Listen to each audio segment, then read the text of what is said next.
جمال الوجود بذكر الإله وتصفو الحياة بنور هدى.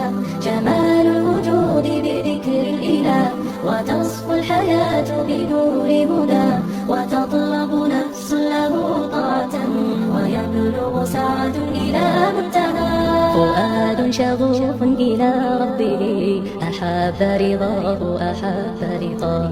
يظل يجيء إلى ربوة قرار ويسمو وذا منتهى. فلا لهو يثنيه عن سيره ولا جمع مال انتهى الشهوات. إذا ما ينادي منادي الفلاح ترى